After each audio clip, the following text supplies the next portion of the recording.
Et on est parti. Bonsoir tout le monde et bienvenue sur le stream où on parle politique européenne et où la politique européenne vous parle. J'espère que vous allez bien, que vous avez passé un bon début de semaine. Comme vous l'entendez ce soir, on parle français et c'est tout simplement parce que notre invitée d'aujourd'hui est française. Car comme vous le savez, toutes les 2 semaines à peu près, j'essaie même pas, j'accueille un ou une députée francophone, français ou belge, pour l'interviewer et lui poser vos questions. Et pour ce soir, j'accueille la députée européenne Sylvie Guillaume pour qu'elle nous parle de son travail au Parlement européen.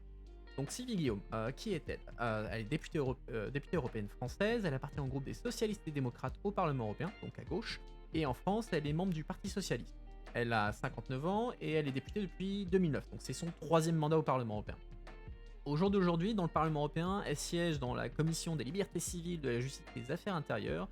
Elle est aussi membre suppléante de la commission du marché intérieur et de la commission des pétitions. Ah oui, et aussi la commission d'enquête sur la protection des animaux pendant le transport. Et en parallèle de tout ça, elle est également présidente de la délégation française du groupe des socialistes et démocrates. Donc, je crois que c'est la première présidente de délégation qu'on a sur la chaîne, donc on va en parler un moment, je pense, ce soir. Donc même Guillaume sera avec nous ce soir pendant 1 heure, pas plus, parce que elle doit encore continuer à travailler derrière, donc vous voyez, les députés européens, ça ne glande pas, ça bosse dur. Après quoi, voilà, elle retournera travailler, et moi je resterai avec vous pendant encore une trentaine de minutes pour faire un petit débrief, discuter de ce que vous avez pensé de l'interview, et donner des éléments de contexte supplémentaires s'il y a besoin. De mon côté, comme d'habitude, j'ai préparé mes questions, j'en ai collecté via Reddit, Discord, Twitter, toutes les bonnes choses, et vous pouvez bien entendu poser vos propres questions via le chat. Je garde un œil dessus et je piocherai dans vos suggestions. N'hésitez pas à participer et à réagir, mais comme d'habitude, faites-le dans la bonne humeur et ne spammez pas. Donc le but de ces interviews, bien sûr, c'est de vous aider à mieux comprendre ce que c'est que le job d'un député européen, donc qui est Madame Sylvie Guillaume ce soir en l'occurrence, quelles sont ses priorités, quelques-unes de ses opinions sur la politique européenne, etc. etc. J'ai des idées qui viennent de droite, de gauche, du centre, etc. Peu importe, vous soyez d'accord ou non avec ce qu'ils disent. L'objectif, c'est que vous observiez cette diversité et que vous forgiez votre propre opinion. Et moi, mon rôle, c'est de faciliter la discussion sans me prononcer sur le fond, bien évidemment. Donc on ne rentrera pas aussi dans un débat de fond en profondeur, hein, pour éviter de perdre les gens. Et on touchera pas non plus à la politique nationale, sauf si c'est intéressant vis-à-vis de la politique européenne. Donc gardez ça en tête au moment de poser vos questions. Alors sur ce, écoutez, je vous propose qu'on se lance. Bonsoir Madame Guillaume et bienvenue sur le stream. Merci encore d'avoir accepté d'être avec nous ce soir. Donc comme vous m'avez entendu l'expliquer à l'instant, le but du jeu de ce soir, et des interviews que je fais sur la chaîne, c'est de mettre un visage sur l'Union européenne et d'aider les gens à mieux comprendre ce qui se passe à Bruxelles. Et ça tombe bien parce que vous êtes députée européenne et votre rôle, c'est d'être le visage des citoyens européens au niveau des institutions européennes. Donc ce que je vous propose, Bonsoir. peut-être pour commencer notre discussion, c'est que vous vous présentiez brièvement à notre audience, après quoi on commencera un peu notre échange. Vous avez dit déjà un certain nombre de choses. Je suis députée européenne depuis 3 mandats maintenant. Donc j'ai entamé mon troisième. Ce sera le dernier parce que j'estime qu'il faut passer la main et permettre à de nouvelles générations de se projeter dans l'avenir. Je suis une européenne convaincue depuis longtemps, d'abord familialement et par mon enfance et ma jeunesse. Et puis parce que j'ai souhaité trouver des solutions au plan européen à des problèmes que l'on pouvait rencontrer dans un seul État. Donc je crois fondamentalement qu'on ne peut pas trouver que des réponses au plan national et qu'il faut aller les chercher un peu plus haut, un peu plus loin. Voilà pourquoi je me suis décidée à être dans cette mêlée. Justement, revenons un peu sur votre parcours. Quel est votre parcours? Comment vous êtes lancé en politique et comment vous êtes devenu plus tard députée européenne? Quel a été le déclic, entre guillemets? Alors, commencer la politique, c'est d'abord tourner un petit peu autour sans savoir qu'on va tomber dedans. Donc, moi, j'ai été longtemps dans le secteur associatif, dans la lutte contre les discriminations et contre le racisme. Et puis, à force d'être dans cette périphérie de la politique, parce qu'à un moment donné, c'est aussi de la politique que de s'intéresser aux discriminations, je me suis dit que je ne pouvais pas rester seulement dans le secteur associatif. Et donc, j'ai fait mon choix d'aller sur le terrain et de me regrouper avec d'autres pour essayer d'agir de façon plus puissante avec d'autres dont il me semblait partager les idées. Donc c'est ça qui m'a fait d'abord tomber dans l'aspect du parti politique. Je n'ai pas été élue tout de suite, hein, je n'ai été que quelques années après, mais disons que ça m'a permis de trouver une concrétisation à un certain nombre d'idées ou à un certain nombre de questions que je me posais à ce moment-là. Alors, on l'a vu, je l'ai mentionné en introduction, vous êtes dans un certain nombre de commissions parlementaires, mais les députés sont souvent spécialisés. Donc, vous pouvez nous en dire plus sur quels sont vos sujets de prédilection au Parlement Mhm. européen? Oui, j'ai la chance, depuis que j'ai commencé à être parlementaire européenne, d'être dans une commission qui s'appelle l'IBE, de son petit nom à l'IBE. C'est la Commission des libertés civiles, de la justice et des affaires intérieures. S'il fallait faire un parallèle, en gros, ça correspond à tous les sujets du ministère de l'Intérieur et du ministère de la Justice. Enfin, une partie du ministère de la Justice et tout le ministère de l'Intérieur en France. Donc, c'est quand même des gros sujets. On a traversé des crises assez importantes ces dernières années qui obligent à bouger, même si on y reviendra peut-être. Moi, je trouve qu'on ne bouge pas assez sur ce sujet. Et donc, c'est vraiment mon sujet de prédilection, aussi par atavisme personnel depuis longtemps. Mais j'ai beaucoup aimé travailler dans la commission des droits des femmes, parce que je suis une féministe convaincue. J'ai beaucoup aimé travailler dans la commission de la culture et de l'éducation, parce que je défends un certain nombre d'idées en la matière. Mais en fait, finalement, tout est intéressant au Parlement européen. C'est un peu ça le truc. Et on ne peut pas s'intéresser à tout, on ne peut pas être omniscient, mais vraiment, il y a énormément de choses intéressantes à faire. D'accord. Alors, comme vous l'avez dit, il y a pas mal de choses qui se sont passées, notamment dans le cadre de la commission Libé, comme on l'appelle à Bruxelles, de son petit nom. Et un des grands sujets de ces dernières années, et qu'on revoit pointer au bout de son nez ces derniers mois, notamment vis-à-vis de ce qui s'est passé en Afghanistan, c'est la question de la politique migratoire. On Mm. rappelle, en 2015, il y a eu la fameuse crise des réfugiés. Et depuis, la question de la politique migratoire européenne, c'est devenu le grand truc. Et c'est devenu aussi un peu une arlésienne, parce qu'on en parle depuis longtemps, mais notamment à cause des divisions entre les États membres, notamment à cause du blocage d'un certain nombre de pays qu'on va qualifier d'un peu plus hardcore sur le sujet, comme la Hongrie et la Pologne, ça bloque. Donc, est-ce que vous pensez, vous qui travaillez en plus sur ce sujet-là depuis plusieurs mandats, est-ce que vous pensez que c'est un sujet, la politique migratoire européenne, qui va finir par avancer, ou est-ce que on se retrouve vraiment paralysé jusqu'à ce qu'il y ait un changement de gouvernement dans les pays qui bloquent? D'abord, je vais vous répondre, hein, mais je pense que la manière dont vous avez exprimé les choses est vraiment tout à fait juste. C'est-à-dire que, à l'exception d'un truc, c'est que vous avez appelé ça, mais tout le monde l'a appelé comme ça, une crise des réfugiés. 2015, c'était pas une crise des réfugiés, c'était une crise humanitaire Mm. et qui a généré des réfugiés. Le Ouais. problème, c'est qu'on n'a pas su du tout répondre correctement à cette question. Et le vrai souci est effectivement de ne pas arriver à mettre au point une politique réellement européenne, qu'il s'agisse de migration ou d'asile, parce qu'il y a trop de pays, d'abord, qui sont divergents entre eux. Avant d'être complètement hostiles, ils sont aussi divergents. Et on n'a pas toujours les mêmes intérêts selon qu'on est sur la frontière extérieure de l'Union européenne, ou bien si on est quand même un petit peu plus loin de la frontière extérieure et qu'on est moins soumis à des pressions de gens qui veulent entrer dans l'Union européenne pour une raison d'ailleurs, des raisons diverses et variées, et quelquefois la plupart du temps d'ailleurs des questions pour obtenir la protection internationale. Donc c'est vraiment ça qui est défaillant, et le rejet de toute politique commune de la part d'un certain nombre d'États membres. Donc, tant qu'on n'aura pas résolu ce problème, je pense qu'on aura vraiment beaucoup de difficultés à gérer ça. Et très sincèrement, pour répondre à votre question, euh, moi, je suis assez pessimiste sur la dégradation du débat s'agissant des questions de migration et d'asile. Je trouve qu'il y a assez peu d'évolution, un peu de cristallisation comme ça, avec des États membres, certains d'entre eux qui sont de plus en plus repliés sur eux-mêmes et de plus en plus fermés à toute discussion. Donc, je ne suis pas très, très optimiste sur le sujet, alors qu'il y a potentiellement des solutions qui sont devant nous, quoi.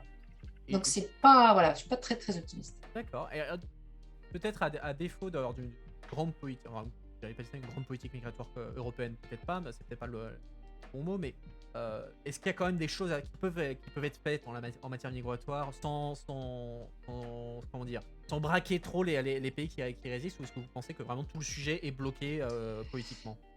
Alors, il y a des choses qui vont progresser, bien sûr. Je pense que, je ne sais pas si vous avez suivi ça, mais il y a plusieurs rapports qui sont en cours soit qui ont été votés, soit qui vont l'être bientôt, qui travaillent sur la question de ce qu'on appelle les voies légales, c'est-à-dire qui permettent d'avoir des arrivées de personnes, mais contrôlées, avec un objectif. Et là, on a voté un rapport ça faisait 5 ans qui traînait, non, je ne devrais pas dire qui traînait, mais qui était en circulation, qui s'appelle la directive carte bleue, qui permet à des personnes qui veulent entrer dans l'Union européenne, des personnes hautement qualifiées, de pouvoir venir de façon facilitée. Et pourquoi on essaie de développer des voies, ce qu'on appelle les voies légales? C'est parce que si on ne fait pas ça, si on ne contrôle pas de manière positive l'entrée avec un objectif à cette entrée des personnes, bah, d'autres s'occuperont de faire rentrer des personnes dans des conditions extrêmement dangereuses. Tous les passeurs, tous les gens qui se font du fric sur le dos des personnes qui veulent rentrer dans l'Union européenne et qui profitent de ça, quelquefois en les laissant mourir dans la Méditerranée ou dans la Manche ou ailleurs d'ailleurs. Donc, je pense qu'il faut, s'il y a un espace de progression, c'est vraiment dans la capacité à partager cette idée que voilà, on a besoin de gens qui viennent travailler dans l'Union. On est quand même des pays qui, pour beaucoup d'entre eux, sont des pays qui vieillissent avec de moins en moins d'actifs. Et donc, si on contrôle bien les choses, si on mesure bien les choses, on est en capacité d'être un continent à la fois ouvert et accueillant. Et ça, pour l'instant, c'est franchement pas l'image qu'on donne avec ces dernières années, quoi. Et justement, dans le chat, là, j'ai une première question. Je vous demande si vous êtes inquiète quand vous voyez certains pays, donc dans le chat, il mentionne le Danemark, qui décide de payer des pays tiers pour qu'ils accueillent Ouais. les réfugiés en attendant qu'ils aient une autorisation légale vérifiée pour venir en Europe. Ouais, oui, je suis inquiète. D'ailleurs, je m'en suis je vais être très franche avec vous, je suis allée voir, une de mes collègues, qui est social-démocrate, danoise pour, lui dire, enfin, la manière dont j'avais été choquée par cette attitude et je rappelle quand même qu'en plus, c'est pas la première fois que les Danois, se font un peu des choses de ce style puisque, je ne sais pas si vous vous souviendrez peut-être pas, mais il y a quelques années, ils avaient demandé aux réfugiés syriens de se débarrasser de toutes leurs valeurs, des bijoux éventuellement et de l'argent pour payer leur propre hébergement. Ah oui, je m'en Donc, souviens de ça. ouais, c'était un truc assez dingue. Et quand vous posez la question à un Danois, un responsable politique danois, il vous dit, mais c'est quand même assez logique. Je veux dire, les Danois, ils payent un loyer. Pourquoi est-ce que des gens qui viennent au Danemark, ils ne payeraient pas avec leur valeur? Bon, enfin, sauf que c'est quand même des gens qui avaient tout laissé en Syrie, qui étaient partis du jour au lendemain, qui pour certains d'entre eux avaient fait des milliers de kilomètres à pied dans des conditions abominables, qui quelquefois avaient perdu des membres de leur famille, des enfants sur le trajet, qui avaient donc rien en arrivant, sauf quelquefois un petit bijou de famille ou un peu d'argent. Et moi, j'ai trouvé ça, enfin, j'ai trouvé très franchement, c'était assez, je vais dire, dégueulasse, voilà, pour dire les choses telles que je les pense.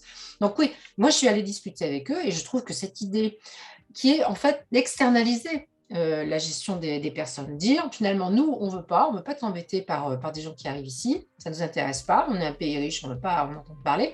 Par contre, on paye des pays en Afrique, au Rwanda, on a entendu parler, pour s'occuper des gens qui pourraient tenter de venir. Donc pour moi, c'est une externalisation, c'est un manque de prise de responsabilité. Or, ce n'est pas ce que j'attends de la part d'un État membre aussi riche que le Danemark. Du coup, j'imagine que vous n'êtes pas du tout satisfaite de la manière dont, d'une certaine manière, l'Europe a mis le sujet sous le tapis après 2015 en passant l'accord avec la Turquie pour qu'ils en donnant des fonds à la Ouais. Turquie pour qu'ils arrêtent, pour qu'ils gèrent les réfugiés qui ne viennent pas en Grèce notamment et puis dans le reste de l'Europe. Ouais, alors après, il y a dit un truc positif sur les États membres, c'est vrai qu'on enchaîne sur les voies légales, c'est vrai qu'on enchaîne les éléments assez négatifs et celui-ci en est un autre aussi, d'autant plus qu'en fait, ça serait un accord, on aurait pu, nous parlementaires, alors je parle entre l'Union européenne et la Turquie en 2016. Ça aurait été un accord, on aurait pu, nous, comme parlementaires, dire notre avis et éventuellement même faire péter cet accord, pas le voter. Le problème, c'est qu'on n'a même pas été mis au courant et qu'on n'a même pas donné notre avis, on n'a même pas voté sur ça. Donc ça s'est réglé juste entre Angela Merkel, la présidente de la Commission, et le président de la Commission à l'époque, et le président turc. Voilà, c'était donnant-donnant, on vous donne de l'argent, vous gardez les Syriens, point barre. Et nous, on n'a même rien eu à dire sur ce sujet. Donc inutile de vous dire que si ça doit être renouvelé, on ne va pas se laisser faire de la même manière, et en tout cas, on sera prévenu d'avance. Et alors, comme vous parliez un peu de points positifs, est-ce que vous pensez qu'il y a quand même des leçons qui ont été tirées entre 2015 et maintenant, qui plus est, avec le contexte afghan qui va faire le sujet revient sur la table? Est-ce qu'on a appris quelque chose? Hem, J'espère qu'on a au moins appris que déjà on ne pouvait pas s'en sortir seul dans son coin, une nouvelle fois, hein. Je le redis parce que vraiment c'est quelque chose auquel je crois vraiment beaucoup. Donc ceux qui croient qu'en se refermant sur leurs frontières et en se disant: «On va s'occuper de nous, de notre de nos histoires, on va accueillir personne et on s'en sortira très, très bien». J'espère au moins que ceux qui ont pensé ça en 2015 ne le pensent plus maintenant. Je n'en suis pas sûre, pour dire vraiment la réalité. J'espère qu'on a également appris que Le droit d'asile est menacé dans le monde et dans l'Union européenne également. Et que quand on met des coins comme ça sur la question de l'asile, quand on le conteste, quand on se dit finalement il y a ceux qui méritent vraiment et ceux qui ne méritent pas du tout, et que ça, on ne regarde pas vraiment leur récit, mais on part du principe qu'ils ont fraudé. J'espère aussi qu'on aura appris qu'il y a un risque sur le droit d'asile, qui est quand même une convention internationale de première importance. Mais franchement, j'y reviens. Moi, je suis assez inquiète sur la manière dont on voit l'avenir s'agissant des questions de migration et d'asile dans l'Union européenne. Et je ne suis pas tout à fait tranquille. D'accord. Surtout que là, je repensais à ce qui s'était passé en 2015, j'étais au Parlement à l'époque, et un des phénomènes qu'on avait vu émerger, c'était après donc la fameuse déclaration d'Angela Merkel à Wir schaffen das, donc nous pouvons le faire, qui avait fait, certains disent, un appel d'air du côté de l'Europe. Certains avaient dit en critiquant Merkel d'une part qu'il y avait eu un manque de coordination avec les autres États membres, mais aussi que en faisant cet appel de solidarité, qui était très probablement sincère de la part de Mme Merkel, elle avait quelque part ressuscité en partie l'extrême droite allemande, vu qu'on a vu après les élections de 2015 l'émergence de l'AfD, l'extrême droite qui était auparavant un parti anti-euro, qui s'est reconverti dans la xénophobie, on va dire, après la crise de 2015. Donc est-ce que vous pensez que c'était aussi un point qui est politiquement sensible à gérer dans le cadre des politiques migratoires? Ah oui, de toute façon, les politiques migratoires, c'est vraiment l'épouvantail absolu s'agissant des politiques. Et vous n'avez qu'à regarder, par exemple, tous ceux qui essayent enfin, ces derniers temps, tous ceux qui ont essayé de se lancer sur le terrain national. Alors, j'ai bien compris qu'il ne fallait pas qu'on aille sur le terrain national, mais quand même, tous ceux qui ont essayé de se lancer sur le terrain national pour l'élection présidentielle à venir ont tous commencé par la question de la migration, parce qu'ils savent que c'est franchement conflictuel et qu'ils peuvent agiter la peur, et que s'ils agitent la peur, ils vont permettre de préconiser l'enfermement sur soi. Vous verrez, ils le font tous dès lors qu'ils veulent se faire parler d'eux et essayer de se lancer sur ce terrain. Mais pour revenir à Angela Merkel, est-ce qu'elle a été responsable de la montée de l'AfD ? Moi, je ne pense pas qu'on puisse avoir ce côté mécanique autour de cette décision. Elle a probablement sauvé l'honneur de l'Union européenne en ayant cette décision. Le problème, c'est qu'elle n'a probablement pas, enfin, elle a réagi isolément, sans consultation, sans s'intéresser à la manière dont les autres États membres, dont ses collègues, chefs d'État et de gouvernement allaient réagir ou pouvaient réagir. Et ça reste quand même une décision extrêmement individuelle. D'ailleurs, les 1 million de personnes qui sont entrées en Allemagne ne sont pas tous restés en Allemagne, il y en a beaucoup qui se sont déplacés ensuite. Donc, ce qui me gêne dans ce Wir schaffen das, c'est que c'est Wir schaffen das moi-même et les autres, on ne sait pas comment ils vont se débrouiller, quoi. Donc, c'était un peu ça qui, moi, me posait problème dans cette décision. D'accord. Alors écoutez, moi, ce que je vous propose, c'est comme d'autres thèmes que j'aimerais évoquer avec vous et que j'ai eu pas mal de questions d'actualité qui à mon avis, intéressantes à couvrir avec vous. On va s'éloigner un peu des questions policiers et déjà parler un peu de votre rôle en tant que député et surtout de président de la délégation française socialiste. Alors comme j'ai dit, on n'avait pas eu d'autres collègues dans les autres délégations nationales encore. Du coup, je voulais savoir ce que vous pourriez expliquer déjà à l'audience. Qu'est-ce que c'est déjà que ce poste de président de délégation, et qu'est-ce que vous faites en tant que président de délégation? Alors, d'abord, je crois que ce qu'il faut dire, c'est, pour que les choses soient bien claires pour tout le monde, c'est que quand on est élu au Parlement européen, la grille de lecture, c'est pas la nationalité. En fait, je viendrai à la délégation française après. Mais, par exemple, on n'est jamais regroupé entre Français, tous les Français qui sont élus, les 79, les Maltais ne sont pas tous entre eux, les Italiens ne sont pas tous entre eux. Ça ne fonctionne pas comme ça au Parlement européen. C'est une instance vraiment politique. Donc, en fait, la vraie grille de lecture, c'est le groupe auquel vous appartenez. Donc, il y a maintenant 7 ou 8 groupes, je ne sais plus, au Parlement européen qui sont constitués. Il y a ceux aussi qui ne sont pas dans un groupe, qui sont non inscrits, donc qui sont non attachés, comme on dit. Mais voilà, donc c'est la vision politique qui rassemble des élus entre eux qui est vraiment le point le plus important au Parlement européen.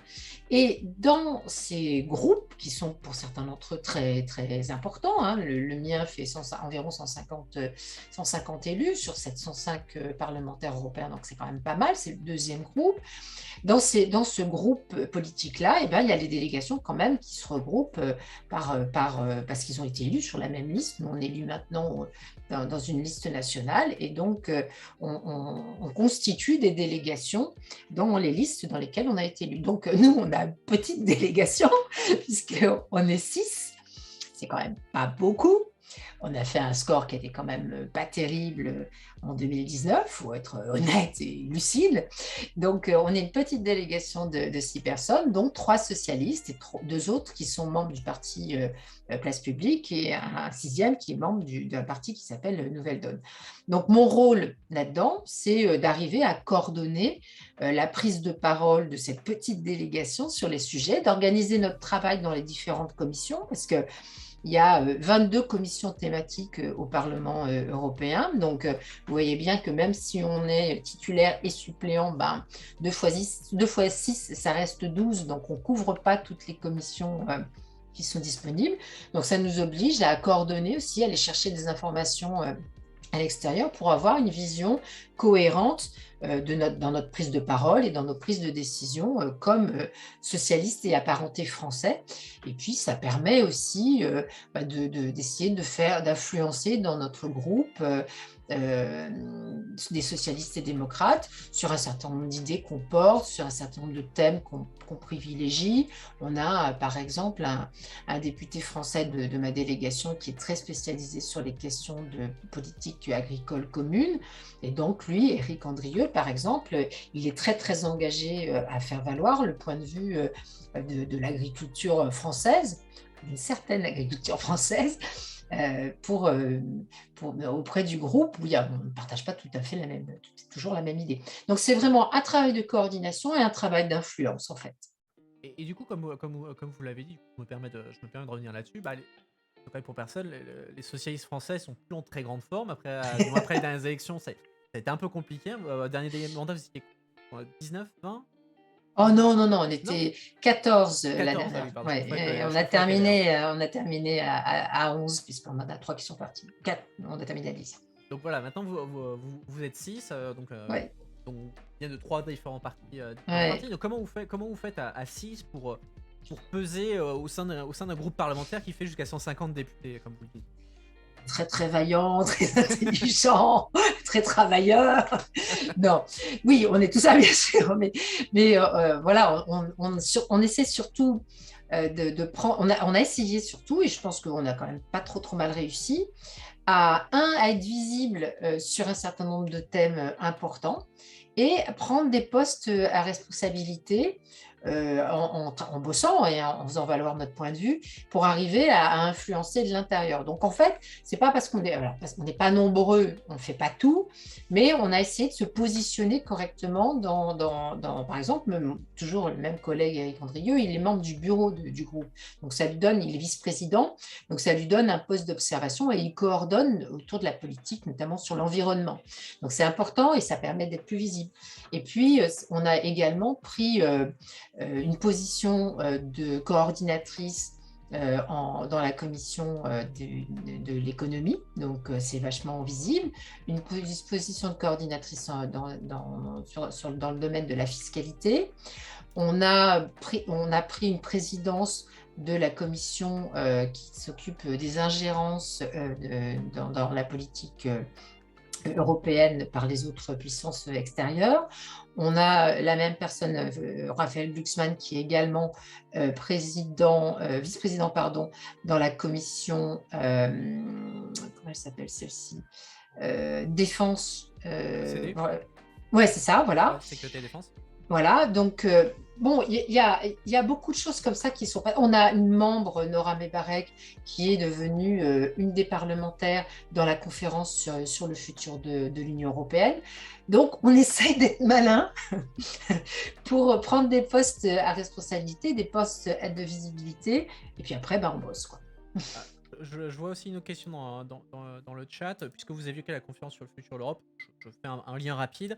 Quelles sont vos initiatives à vous, à votre équipe et à la délégation française socialiste pour informer les gens en France sur ce que vous faites à Bruxelles? Comment vous faites? Alors, on essaye d'être présent sur le terrain. Bon, j'avoue que là, depuis le début de notre mandat, on n'a pas eu énormément de Ouais, c'est chance, mais sûr. comme tout le monde, parce que voilà, on n'a pas pu tellement se déplacer. Mais on a compensé en faisant beaucoup de réunions sur Internet. Et finalement, il y a même des gens qui nous ont dit qu'ils nous avaient plus vus en réunion Zoom qu'ils ne nous avaient vus sur le terrain, parce qu'en fait, c'est plus facile si on vous dit d'aller à Bordeaux, de faire un truc à Bordeaux. Si vous le faites ou à Lille ou peu importe, on s'en fiche. Mais si vous le faites en visio, c'est vrai que vous pouvez y consacrer du temps, vous n'avez pas le temps de trajet Mmh. et vous avez une plus grande disponibilité pour parler avec des gens. Donc, on fait beaucoup ce genre de choses. On se déplace quand même aussi beaucoup. Et puis, on a une lettre hebdomadaire, une lettre sur Internet qu'on diffuse, où on a un édito qui parle globalement de la politique dans laquelle on est engagé. Et puis, on a chacun une petite partie qu'on alimente avec nos thématiques et qu'on diffuse. Alors, je ne sais plus combien on a d'abonnés maintenant. Abonnez-vous à notre lettre, comme ça, toutes les semaines, tous les vendredis vers 15 heures, vous aurez des infos. Après, les gens lisent ou lisent pas, au moins ils ont la Ouais, au moins il y a le disponibilité de vecteur d'information. l'information. Et puis, s'ils ont d'autres questions à nous poser après, mais ils peuvent toujours rebondir et nous poser d'autres questions. Donc voilà, on essaye de faire ça et on essaye également voilà, d'être présent. On fait des médias aussi. Alors, certains en font plus que d'autres. Évidemment, vous verrez plus Raphaël Glucksmann que moi à la télé ou à la radio, mais je lui en veux pas, c'est normal. Mais voilà, on essaye aussi de passer dans certains médias et moi, je suis ravie d'être là ce soir, par Ouais. exemple. On est ravis de vous avoir aussi. La semaine dernière, c'était, le discours sur l'état de l'Union, donc le gros discours politique européen de l'année. Donc, qu'est-ce que vous en avez retenu de positif ou de négatif de ce discours? Alors juste, je rétablis un truc, c'est que Raphaël dont je parlais tout à l'heure, il est en CD effectivement et il est également à la commission droit, donc Ah, qui est droits de l'homme. Donc c'est important parce qu'il travaille beaucoup sur les sur la questions Chine, bien sûr. de la Chine et des Ouïghours.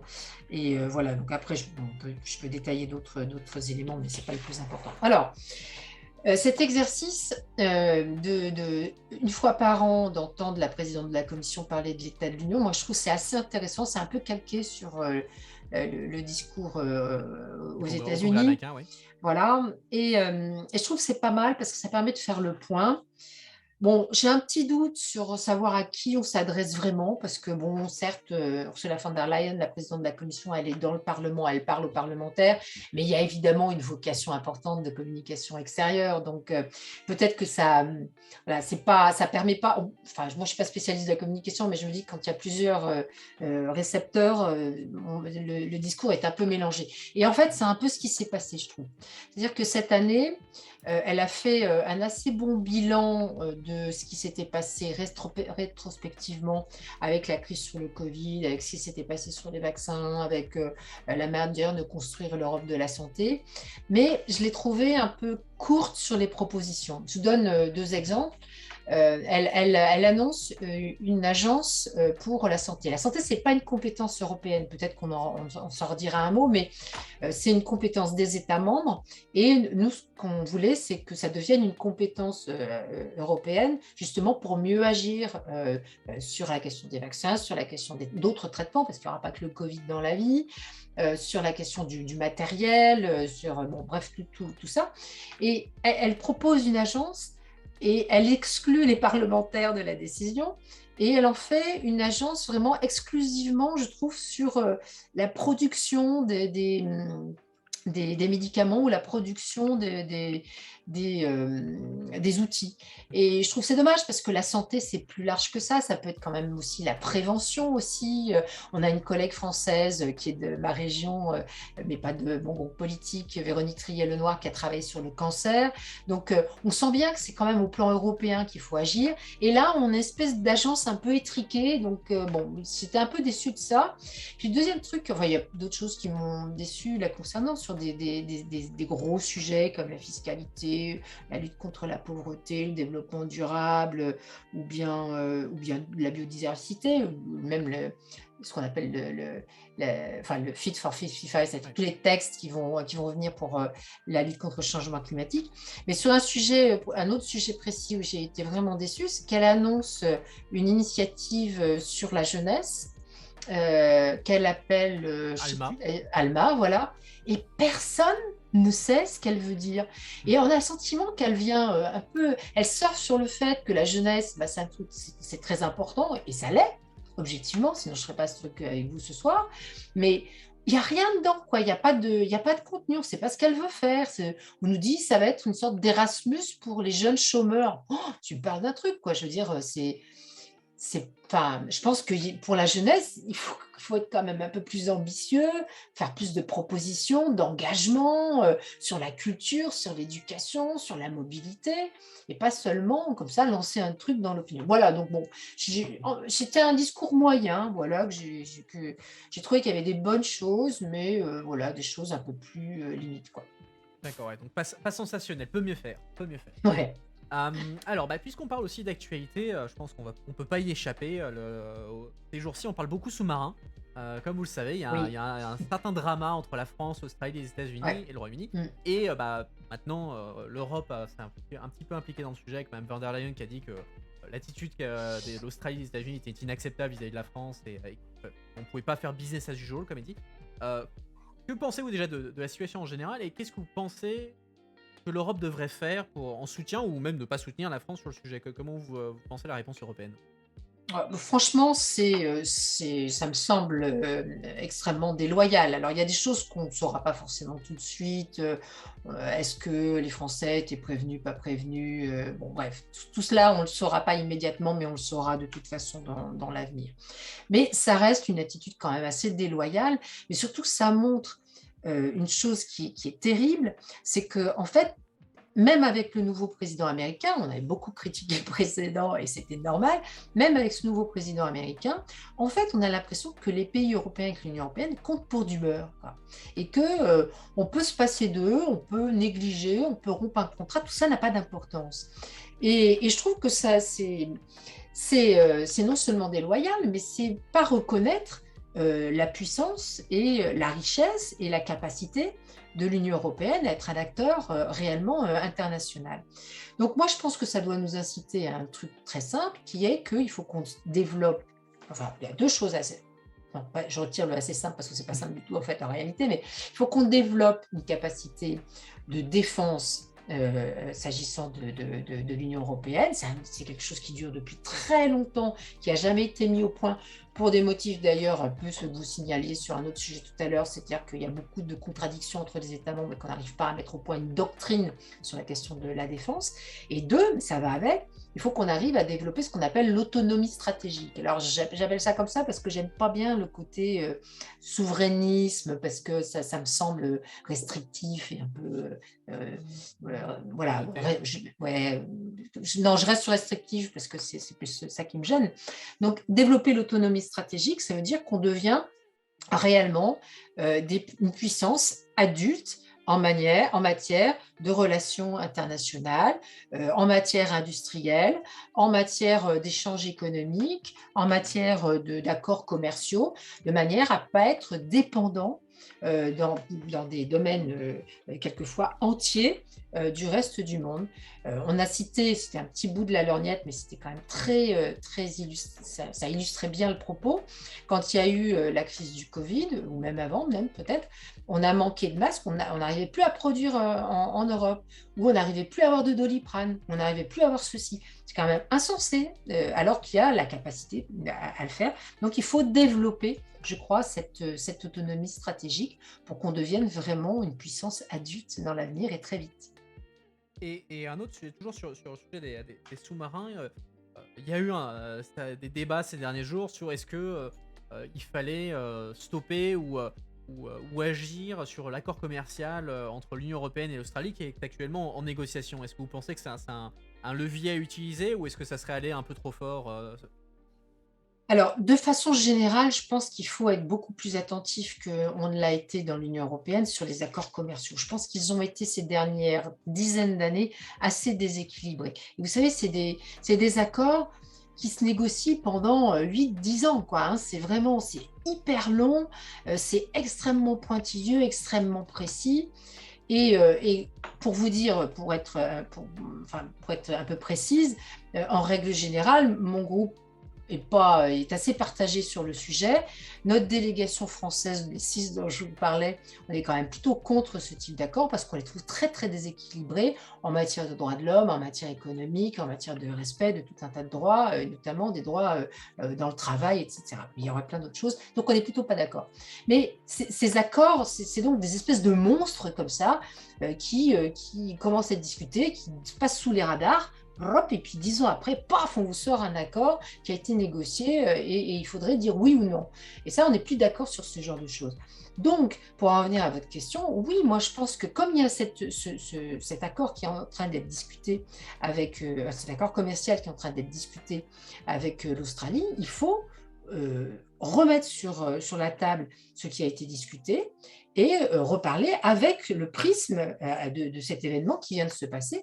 Oui, on peut pas être toujours les idiots utiles du monde, quoi, et être naïf dans ce type de pratique, parce que c'est des milliards d'euros qui sont en jeu, et c'est des droits de l'homme, c'est des droits humains qui sont en jeu, donc on ne peut pas laisser passer. Et c'est une bonne occasion de reprendre le truc.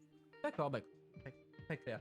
Alors on va passer des relations un peu internationales pour revenir un peu en Europe. Une question que j'avais eue, c'était, ça va être en lien avec ce que vous faites en commission Libé, c'est on a quelques problèmes, comme vous le savez, en matière d'état de droit avec nos Mm. amis hongrois, avec nos amis polonais. Mm. Et la question qu'on demandait de vous poser, c'est est-ce que vous pensez que, euh, compte tenu du refus des gouvernements actuels de jouer le jeu et de suivre les règles européennes, est-ce que vous pensez que faudrait les éjecter de l'Europe de manière un peu brute? Est-ce qu'il faudrait les éjecter de l'Europe s'ils continuent sur ce chemin-là? Non, je crois pas. Je crois pas parce que d'abord, on pourrait pas, en fait, en Déjà, réalité. oui, de base, juridiquement, on peut pas, mais Voilà, bon, c'est un petit détail, mais on peut pas. Mais je pense pas que ça serait forcément très, très bénéfique parce que il faut toujours faire la distinction entre le pays, sa population et son dirigeant. En l'espèce, ceux qui nous gênent en ce moment, c'est pas les Hongrois dans leur ensemble, c'est pas les Polonais dans leur ensemble, c'est les dirigeants polonais et les dirigeants hongrois, et vous pourriez ajouter le dirigeant slovène qui file un mauvais coton aussi, si j'ai bien entendu ce qu'il raconte sur le sujet. Donc, il faut vraiment faire cette distinction. Donc, si à un moment donné, si on avait la capacité à dire, vous les Hongrois, vous pensez tous pareil, donc dehors, ça veut dire que toute cette fraction de gens qui sont très attachés à l'Union européenne, et même en Hongrie et même en Pologne, il y a plus de 50% de la population qui continue de penser que l'Union européenne c'est important, on leur dirait, eh ben on veut plus de vous, on veut plus vous voir. Et je pense que c'est une mauvaise façon de faire. C'est à nous de convaincre les gens, c'est à nous de convaincre que entrer dans l'Union européenne, c'est important, ça a apporté du bien-être, ça a apporté des protections, même si on peut en vouloir des supplémentaires, évidemment. Donc, c'est vraiment, il faut combattre politiquement les dirigeants et pas combattre les peuples. Ça sert à rien et ça désespère justement les gens, ça leur donne plus d'espoir dans l'avenir. Donc, c'est plutôt ça qu'il faut faire. Et j'ajoute que ça sera en plus une mauvaise façon de faire parce que vous savez, il y a pour l'instant la Pologne, la Hongrie qui dysfonctionnent, en tout cas leurs dirigeants. Il y en a peut-être d'autres, mais personne n'est à l'abri d'avoir des problèmes avec l'état de droit. Ça peut se manifester, même en France, quand on parle des manifestations et la manière dont elles sont gérées ou elles ont été gérées en France. On aurait pu se poser la question au moment de la déchéance de nationalité. Enfin bon, il y a plein de choses comme ça qui pourraient. J'accuse pas la France de ne pas être dans l'état de droit, mais quand on conteste des règles européennes et par exemple la France l'a fait plusieurs fois ces derniers mois, ben, on peut se poser la question de la limite est-ce qu'on franchit pas les limites de la contestation de l'état de droit. Donc c'est pour ça qu'il ne faut pas seulement regarder avec la jumelle, enfin ou la longue vue sur certains pays, il faut être ferme avec eux, ferme avec leurs dirigeants et demander des comptes, mais faut balayer tous les États parce que c'est pas exclu qu'à un moment donné, certains dysfonctionnent et transgressent l'état de droit. Eh bien, par exemple, un rapport à la justice qui est pas top ou des choses comme ça. Donc, il faut qu'il y ait un mécanisme de l'état de droit qui surveille qu'il y a pas de transgression, mais dans toute l'Union, pas seulement chez les usual suspects. D'accord, super. Qu'est-ce que je vois d'autre dans mes questions que j'ai collectées? Ah oui, bah ça tombe bien, on parlait un peu de la question de l'image de l'Union européenne, et donc la personne disait que l'Europe a un problème d'image, elle est souvent vue comme étant quelque chose de bureaucratique, d'éloigné de la vie quotidienne des gens. Alors est-ce que vous êtes d'accord avec ce diagnostic, et qui est justifié entre guillemets, et qu'est-ce que vous pensez qui devrait être fait pour justement améliorer l'image d'Europe auprès des citoyens et la rapprocher des gens? Oui, votre interlocuteur ou interlocutrice a raison. C'est vrai que même si on essaie de combattre ça, nous, en étant des élus politiques, en étant élus, on est les seuls élus par les gens, par les Mm. citoyens, hein, par les électeurs. La commission et le conseil ne le sont pas. Donc nous, on a quand même le sentiment d'être quand même un peu plus près et un peu moins techno que les autres. Mais oui, l'image générale, elle est quand même celle-ci parce que les décisions sont longues, elles sont longues à prendre, parce que les compromis sur lesquels on se met d'accord sont pas toujours très compréhensibles, parce que des fois on a un langage qui est quand même pas super, donc compréhensible non plus, parce que des fois il y a les lobbies qui s'intéressent un peu trop enfin qui sont un peu trop visibles dans tout ça et qui ont la bride trop sur le cou. Donc c'est vrai que ça peut donner cette impression-là. Mais moi je pense il faut continuer de soutenir les députés européens, il faut continuer de s'intéresser à la vie politique européenne, il faut s'investir dans les espaces de discussion citoyenne qui sont ouverts pour donner son point de vue, pour dire ce qu'on pense, qu'on a sur le corps et comment il faudrait évoluer. Il faut utiliser les initiatives citoyennes, il faut rentrer dans la discussion sur la conférence sur le futur de l'Union européenne. Puis il y a peut-être d'autres choses aussi à faire évoluer, qui ont une apparence un peu plus technique, mais qui symboliquement sont importantes. Pour l'instant, pour obtenir une législation, j'essaie de formuler très justement de façon pas trop techno, pour mettre en route une loi, il n'y a que la Commission qui peut le faire. Ça s'appelle l'initiative législative. Pour l'instant, sur n'importe quel sujet, c'est la Commission qui tient la plume. Après viennent les autres, nous par exemple, les parlementaires et puis les chefs d'État. Nous, on regarde le texte et on l'amende et on change. Nous, ce qu'on voudrait, parce qu'on est plus proche des citoyens, parce qu'on connaît, je crois, mieux la vie quotidienne des gens qu'un technocrate bruxellois, on voudrait avoir l'initiative législative et proposer des lois, nous aussi. Donc ça, c'est vraiment symboliquement, je crois, assez important. D'accord. Alors, je regarde aussi mes questions. Alors, on va faire un petit peu un retour vers le futur. Donc, pendant le dernier mandat, je pense que vous allez vous en rappeler, il y a eu un texte qui s'appelle la directive copyright qui a Ouais. été adopté. Et donc, secret pour personne, les députés français ont très largement voté en faveur de cette directive. Et donc, la personne demandait pourquoi est-ce que vous avez voté en faveur de cette directive qui était très controversée, Ouais. pour ne pas dire autre chose. Ah oui, oui, elle a été très, très controversée. Alors pour le coup, là où je parlais à l'instant de la mobilisation citoyenne, des gens qui envoient des mails et tout ça, je crois que c'est le sujet sur lequel on a eu le plus de mails. Je crois que ma collègue qui était en charge du texte, elle a dû recevoir 180 000 mails ou un truc Ouais, comme ça. ouais, je me souviens de chiffres à peu près similaires, oui. C'était absolument incroyable. Mais bon, c'était sain. Alors bon, c'était sain. Euh, Je pense que l'intention des gens de participer à cette discussion était saine, mais qu'il y a eu quand même pas mal de manipulations derrière, de gens qui avaient des intentions un peu moins saines que le simple citoyen qui voulait donner son avis. Oui, c'est un sujet très, très controversé.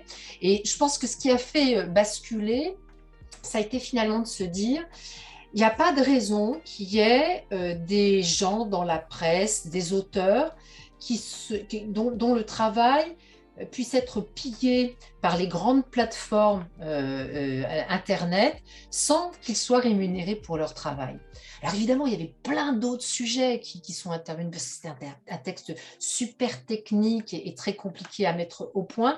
Mais je pense que ce qui a guidé dans l'équilibre, en tout cas ce qui a guidé un certain nombre de personnes que je connais, c'était de basculer du côté de la protection des personnes quand on fournit un travail, il faut pouvoir être rémunéré. Et c'est pas normal, ce n'était pas normal effectivement que des gens qui écrivent des articles, Facebook ou n'importe qui d'autre, n'importe quelle autre plateforme, aillent piocher ça, s'en servent, fassent de l'argent sur le sujet et puis finalement n'en rétribuent pas l'auteur en question. Donc c'était vraiment très important. Mais je sais que ça a beaucoup touché les jeunes parce qu'il y avait ces histoires sur l'image, sur l'utilisation d'un certain nombre de vidéos. Donc voilà, il y a beaucoup de choses fausses aussi qui ont circulé où on disait on ne pourra plus utiliser par exemple dans nos vidéos des images ou d'autres vidéos pour faire nous-mêmes des vidéos pour nous. C'était faux parce qu'on pouvait toujours le faire individuellement. Mais ça a été un débat extrêmement compliqué qui était assez identitaire sur le travail, la rémunération du travail, la protection et la liberté sur Internet aussi. Et c'était un équilibre super compliqué à mettre au point. Ouais. Alors, on va rester un peu dans le passé. Alors, vous avez été maintenant député depuis 12 ans et demi, maintenant que vous êtes député, bientôt. Au cours de ces 12 ans et demi, qu'est-ce que vous diriez être votre meilleur souvenir, la chose dont vous êtes la plus fière dans votre travail? Il y a beaucoup de choses que j'ai beaucoup aimé faire et notamment travailler sur la question de la transparence et des lobbies. Mais ça s'est pas très très bien conclu parce que je suis pas parvenue à conclure mon accord avec les autres institutions. Mais c'était passionnant parce que ça démontait des mécaniques d'influence qui étaient importantes. Non, si je devais cibler une seule chose, ça serait en fait au premier mandat où je venais juste d'arriver et je me suis dit, si tu veux être un peu performante un jour dans ton mandat, il faut que tu prennes tout de suite un dossier, un gros dossier, et tu vas le potasser jusqu'au bout, sachant que, comme je vous le disais tout à l'heure, que quand on commence à travailler sur un dossier, souvent ça prend plusieurs années pour qu'il aboutisse. Donc je me suis dit, si tu veux avoir une petite chance d'arriver au bout, il faut que tu t'y mettes tout de suite. Et donc je me suis tout de suite lancée, j'ai plongé dans un texte qui était assez compliqué, qui s'appelle le texte sur les procédures d'asile, pour essayer de trouver des procédures communes dans l'Union européenne. Au début, j'étais mais complètement perdue. C'était tellement compliqué, il y avait tellement de notions juridiques. Mais j'ai vraiment énormément bossé. J'avais l'impression d'être gavée tous les jours, d'avoir une espèce d'entonnoir comme ça qui me remplissait de données. Et du coup, je suis arrivée au bout, ça a été voté, j'ai fait évoluer la situation s'agissant des procédures de l'asile et donc de l'asile dans l'Union européenne. Donc ça, j'étais vraiment, ouais, j'étais assez fière quand même. Et à l'opposé, ce que vous diriez être votre pire souvenir, il y en a un? Le pire souvenir, euh, j'en ai pas un pire en particulier, mais peut-être d'avoir à renoncer sur des ambitions, de partir avec de l'enthousiasme, de la volonté, des idées assez précises sur quoi je voudrais aboutir sur tel ou tel sujet, et puis finalement me rendre compte qu'il y a une espèce de puissance dans le Parlement, avec des groupes qui ne sont pas d'accord avec moi, qui finalement arrivent à arracher des choses et qui dégradent un peu l'idée que j'en ai, et de se dire finalement, j'ai un choix, au bout du bout, soit je reste sur ma position, j'en bouge pas, je renonce pas, je tiens bon, et puis pouf, le truc n'est pas voté, donc ça bouge pas d'un iota et ça fait rien.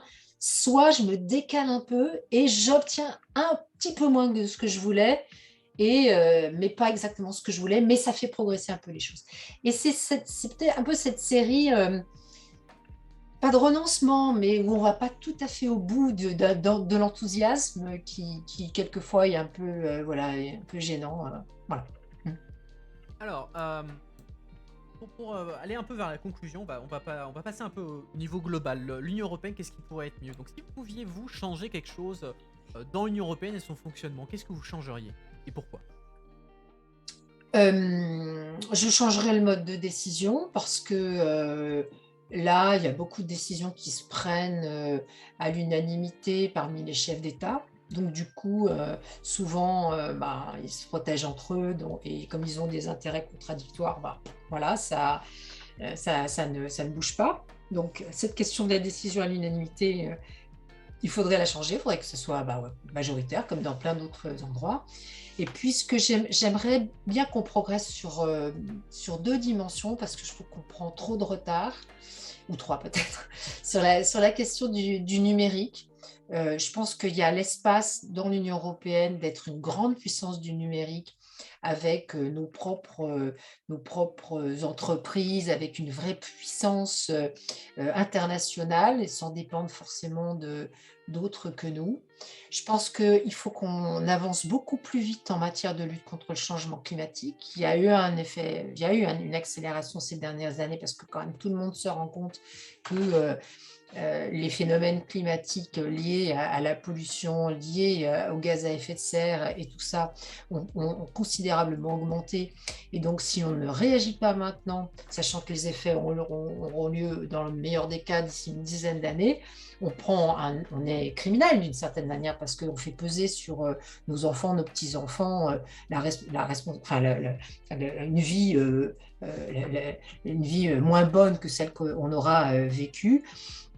Et puis, le troisième sujet qui me semble vraiment très, très important et auquel j'attache oui, vraiment beaucoup d'intérêt, c'est la question de la lutte contre la pauvreté. Il n'est pas normal que dans l'ensemble continental le plus riche du monde, on ait encore 80 millions de personnes qui soient sous le seuil de pauvreté. Donc pour moi, c'est totalement identitaire. D'accord. Alors je vois dans le chat, j'ai Monsieur Lopez qui demande, vous demande qu'est-ce que vous attendez vous de la prochaine présidence française de l'Union européenne, puisque la France va présider le Conseil premier semestre 2022. Donc est-ce que vous attendez quelque chose? Est-ce que vous pensez que c'est juste un symbole? Est-ce qu'il y a quelque chose à en espérer? Comment vous voyez ça?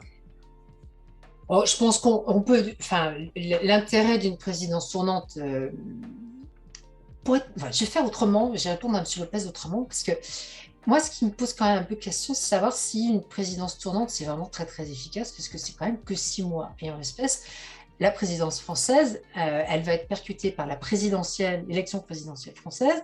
Donc, ça veut dire que, en gros, au tout début de mars, ou mi-mars, disons, tout va s'arrêter. Donc, il y a le temps de commencer le 19 janvier, puisque c'est le discours d'Emmanuel Macron le 19 janvier, le temps de s'arrêter, enfin, on s'arrête vers mi-mars, voilà, donc ça fait 2 mois. On attend de voir comment se passent les élections en France, et ensuite on continue en avril, fin avril, mai et juin. Donc déjà une présidence tournante de 6 mois, il y a 3 mois utiles ou 4 mois utiles. Là, il y en aura encore moins. Donc, on peut s'interroger sur ce système de présidence tournante. On va peut-être mieux trouver une autre formule. Après, moi, je pense qu'il y a évidemment toujours des choses qui vont progresser. Puis, c'est un travail de longue haleine. Il n'y a pas juste cette phase de 6 mois. Il y a ce qui est avant et ce qui est après. On fait le tuilage avec les autres. Ce qui me fait un peu souci, c'est que j'ai l'impression qu'il y a beaucoup trop de priorités pour la présidence française. On voit sortir, alors au début il y avait Schengen, après il y a eu le numérique, après il y a l'autonomie stratégique, après il y a... Donc toutes les semaines, on a un peu l'impression qu'il y a une nouvelle priorité. Et donc moi je trouve que la priorité, le nombre de priorités tue la priorité d'une certaine manière. Donc il va falloir sans doute resserrer un petit peu pour avoir un petit peu plus de chances de réussir et que ça marche mieux. Et la deuxième chose dont j'ai l'impression, c'est que ça donne l'impression que les priorités vont être celles qui ont le plus de chances d'aboutir. Je ne sais pas comment exprimer les choses, mais c'est une espèce de calcul de probabilité sur ce qui peut aboutir. Donc forcément, ça va marcher. Donc voilà, c'est quand même assez subtil. Je ne dis pas qu'il n'y a pas de conviction dans tout ça, mais disons que le temps court n'est pas très favorable à une présidence qui se distingue beaucoup. Mais bon, voilà, on va voir. Moi, je trouve, bon, ça reste la présidence française. Il y a une espèce d'alignement des planètes un peu curieux avec l'élection présidentielle française, la présidence de l'Union et la conférence sur le futur de l'Union européenne où M. Macron a été très, très engagé. Donc voilà, il y a une espèce d'alignement des planètes un peu curieux qui va être intéressant en tout cas à voir. D'accord, bah écoutez, en dernière question, je vais vous poser la question traditionnelle maintenant sur la chaîne. Pas ma faute, c'est à chaque fois la question m'est posée par mon chat, donc c'est devenu la tradition. Qu'est-ce que vous pensez de l'idée d'une fédération européenne? Est-ce que vous êtes pour? Est-ce que vous êtes contre? Incertaine? Comment vous vous positionnez dans ce débat? Non, je suis assez favorable. Je suis pas incertaine. Je pense que c'est une idée, l'idée de d'une fédération, du fédéralisme est une très très bonne idée pour l'Union européenne. C'est le sens de l'histoire, mais je mesure effectivement la difficulté liée aux divergences culturelles et d'approche. Donc c'est un chemin assez compliqué qui va nécessiter qu'on respecte aussi les peuples tels qu'ils sont, leurs options. Donc c'est un subtil équilibre là aussi qui est assez compliqué à atteindre. Mais moi, je pense que c'est le sens de l'histoire, parce que c'est le sens de la puissance et aussi de l'avancée vers le haut des peuples européens. Donc oui, j'y suis plutôt favorable. Bah écoutez, merci beaucoup pour ça. Je vois l'heure tourner, je sais que vous devez travailler après, donc ce que je vais vous proposer, c'est de conclure. Je vais donner le dernier mot, de proposer de conclure avec l'audience avant que moi je passe à mon débriefing. Donc je vous laisse les derniers mots. D'accord. Bah, écoutez, je crois comprendre que les chaînes Twitch et notamment la vôtre s'adressent à un public jeune, ce que je ne suis plus. Mais comme je vous l'ai indiqué tout à l'heure, je m'intéresse beaucoup à l'avenir, à l'avenir des personnes et à l'avenir de l'Union européenne. Et si j'avais un message à faire passer, c'est ne croyez pas que l'Europe c'est compliqué, ça l'est un peu, mais c'est plus simple que ça ne le semble. Et engagez-vous. Dites ce que vous avez à dire, même des choses qui vous apparaissent peut-être curieuses ou sur lesquelles vous avez une drôle d'impression. Prenez la parole, allez de l'avant, projetez-vous, soyez mobile, allez voir où vous n'êtes pas et où vous pourriez être. Et essayez de profiter au maximum des opportunités qui vous sont ouvertes.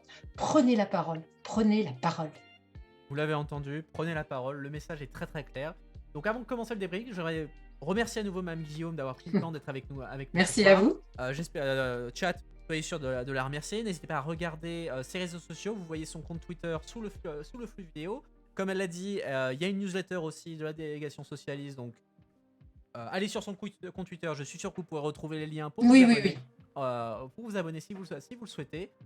Et nous, on va se lancer dans le débriefing. Donc, Mme Guillaume, merci beaucoup. Bon courage Merci à pour vous. la suite de votre travail et Ouais, merci. à très bientôt. Bonne soirée. Bonne Merci soirée, au beaucoup à revoir. vous. Au revoir. Alors, lançons-nous dans le débrief. Alors, dites-moi dans le chat si vous avez aimé déjà. C'est moi. On note. J'ai mon papier. Côté. Hop là, c'est bon, tout m'est terminé. Je lag. Oh zut. Est-ce que c'est mieux maintenant? J'ai éteint Zoom, donc normalement il n'y a pas de raison que je lag maintenant. Ok. Bon, alors, mes petites notes, qu'est-ce qu'elles disent? Alors, pour commencer, on a parlé beaucoup de la commission Libé. La commission Libé, c'est la commission des libertés civiles. On parle migration, on parle droits fondamentaux, protection des données personnelles, etc. etc. Pourquoi j'en parle? Parce que c'est probablement une des commissions les plus intenses dans le Parlement européen, clairement.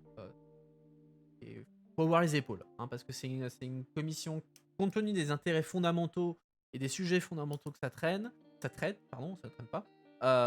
C'est une commission qui est extrêmement conflictuelle, avec des gens qui ont des opinions très arrêtées.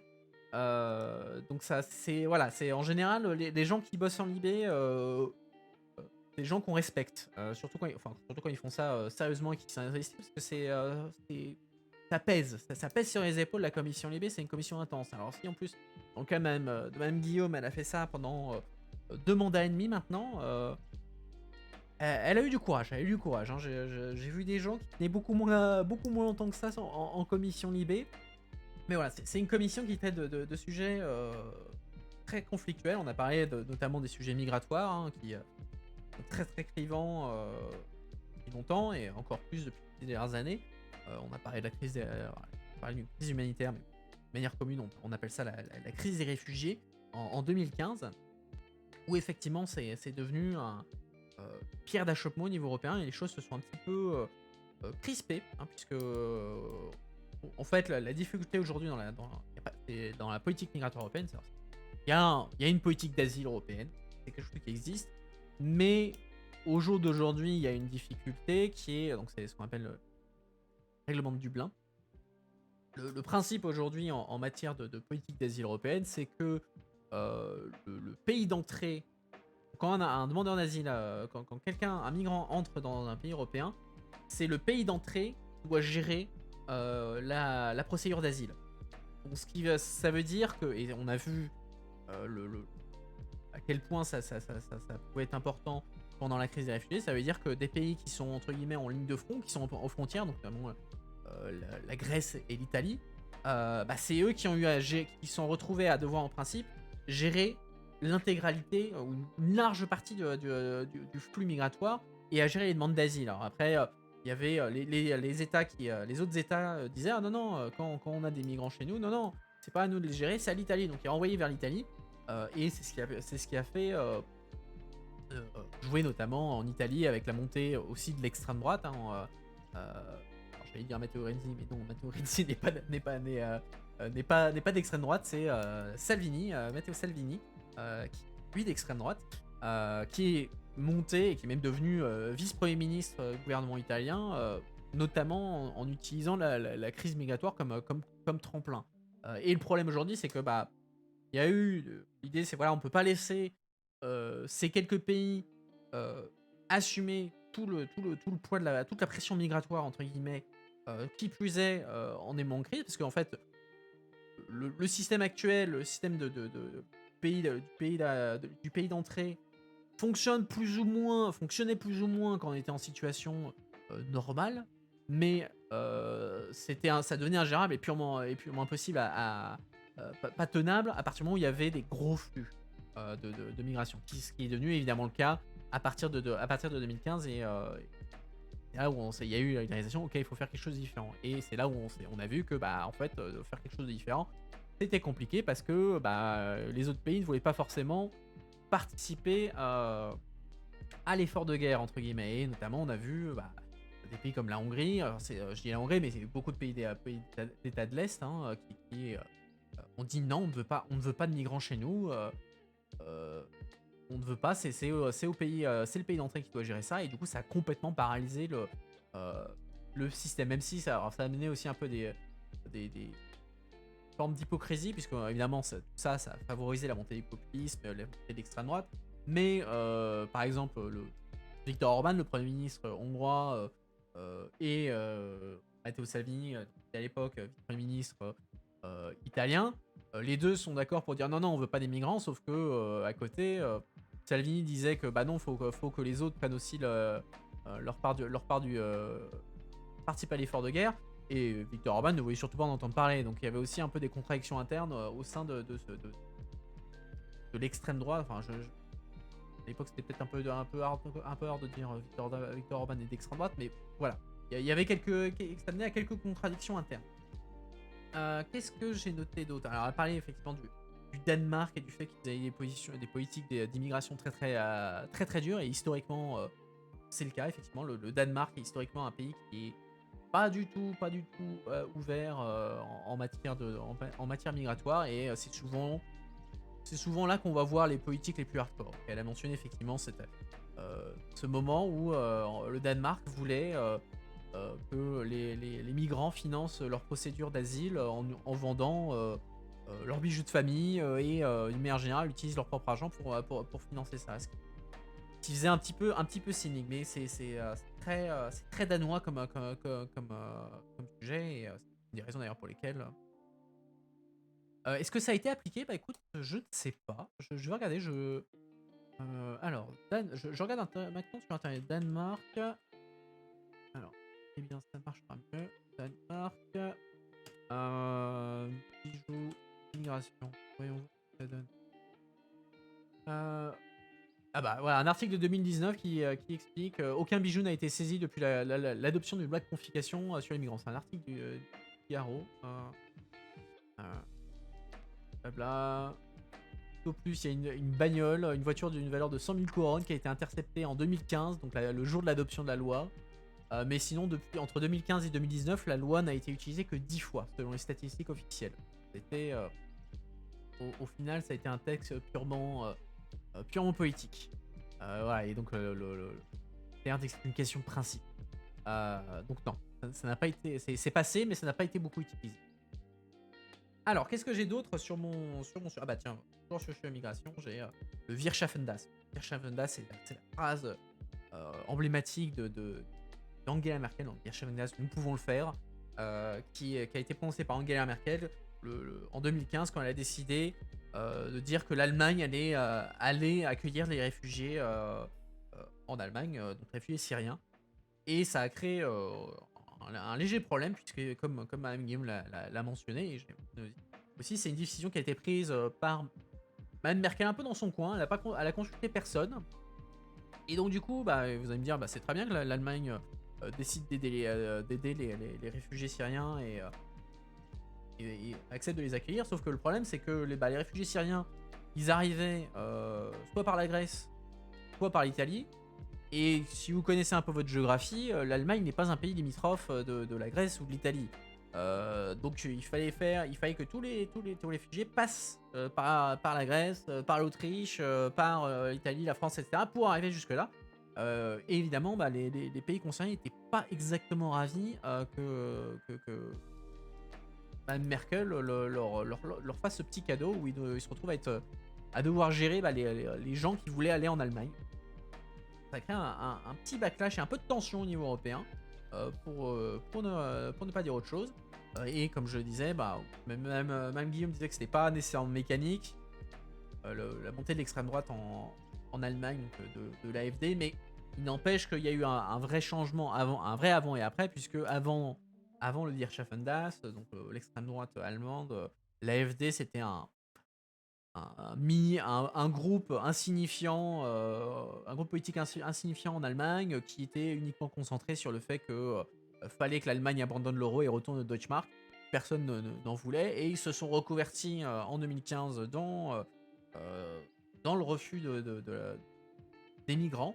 Et c'est suite à ça qu'ils ont pu avoir leur premier député d'extrême droite au Bundestag, donc au Parlement allemand. Je me demandais si c'était pas la première fois depuis la Seconde Guerre mondiale. Alors attendez, je vais faire une recherche du coup. AfD, Parlement allemand.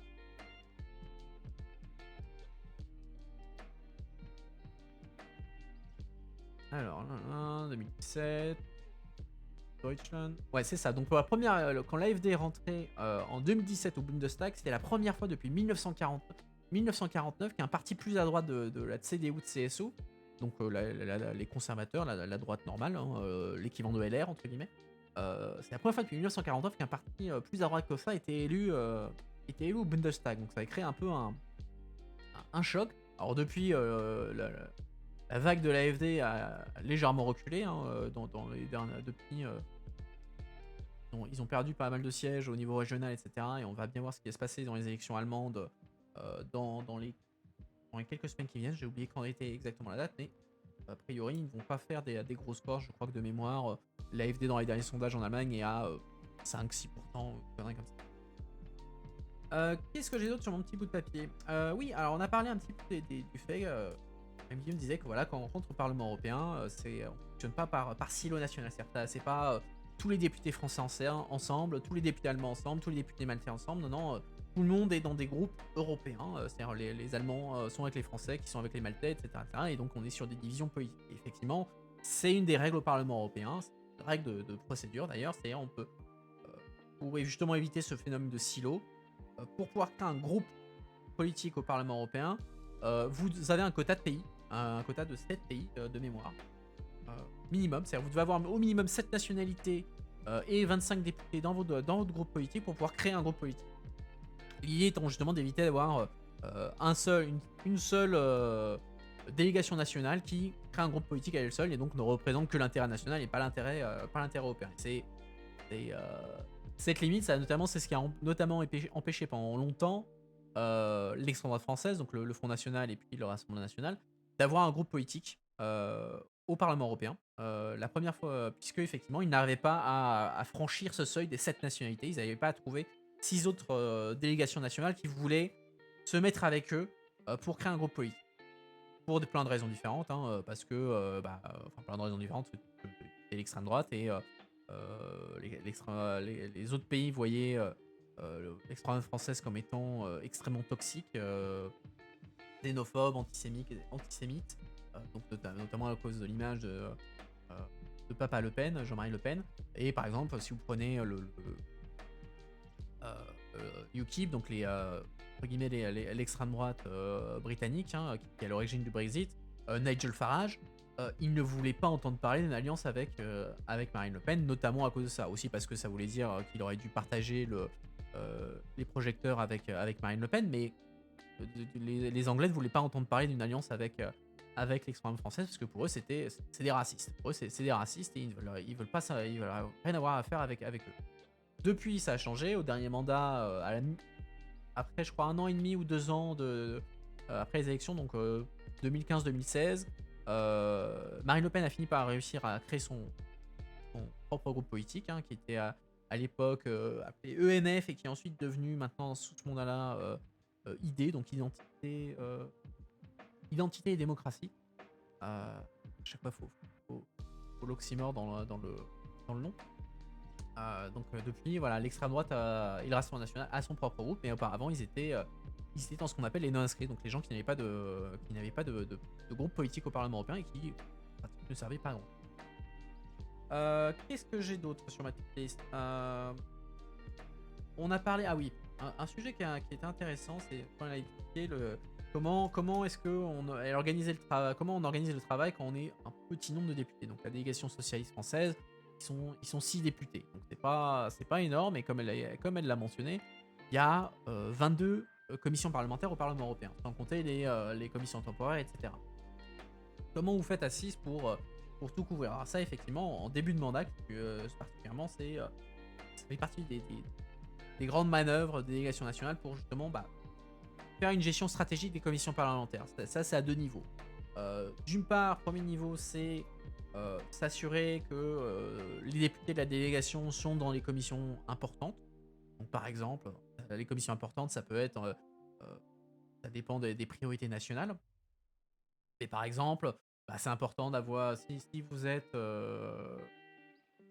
si politiquement le sujet de la migration est important, vous voulez avoir des députés en Libé, donc vous allez vous battre pour avoir un ou une députée française en commission Libé. Excusez-moi, je m'étouffe. Vous avez des questions budgétaires, vous allez vouloir avoir quelqu'un en commission du budget, vous avez quelqu'un qui est personnellement très impliqué sur les questions des droits de l'homme, voilà, faut qu'il soit en commission affaires étrangères, éventuellement commission droits de l'homme, etc., etc. Donc vous avez toute cette stratégie, voilà, quelles sont les priorités politiques, et donc il faut avoir les députés dans les commissions où il y a où ces priorités politiques vont avoir lieu, puisque c'est là que ça va jouer.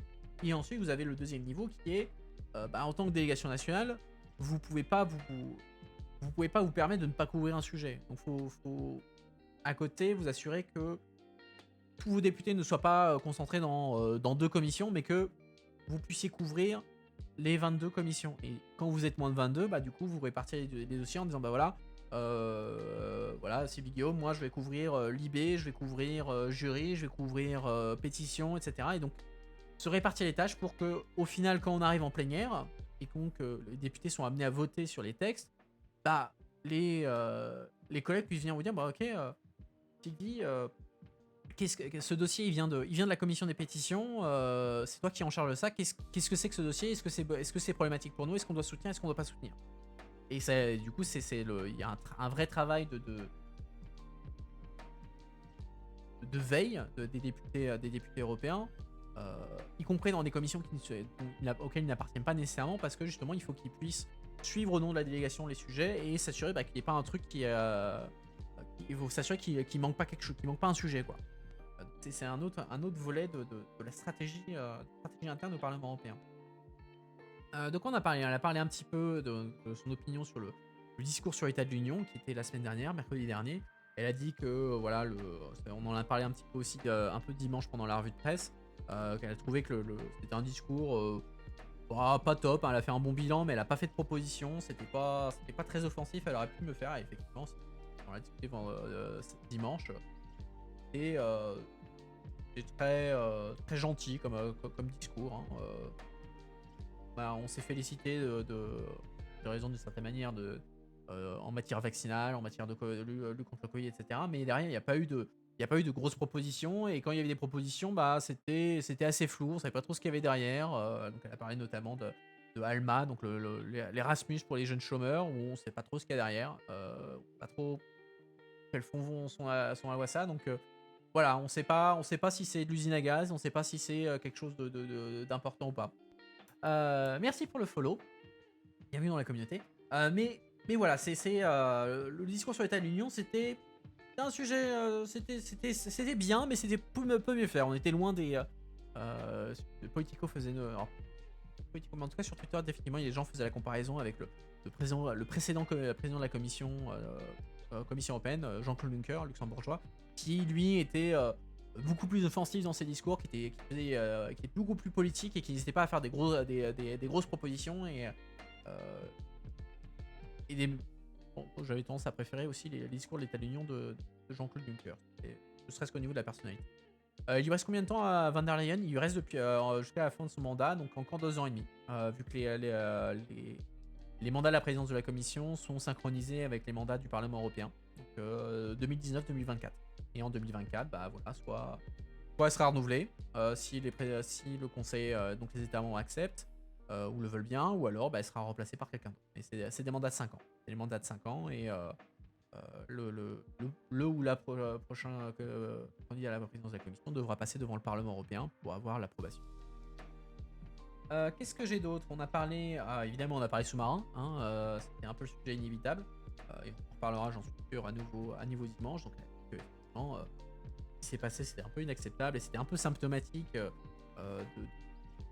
de l'approche américaine qui, malgré le départ de Donald Trump, était toujours d'une approche l'Amérique d'abord, hein, America First. Et elle dit d'ailleurs de manière j'ai bien mes expressions que l'Europe comptait pour du beurre. Effectivement, c'est assez symptomatique de ça. C'est-à-dire les États-Unis qui n'ont même pas. Alors, est-ce que c'était volontaire ou pas? J'aurais tendance à dire que c'était volontaire, mais qui n'ont même pas consulté la France ou essayé d'impliquer l'Europe dans la zone Pacifique. Alors que voilà, on sait, la France est présente dans la zone Pacifique. Hein. Elle a des îles, hein, notamment. C'est une puissance nucléaire, etc., etc. Donc c'était un vrai camouflet pour la France et aussi d'une certaine manière pour l'Europe, même si de manière un peu plus indirecte.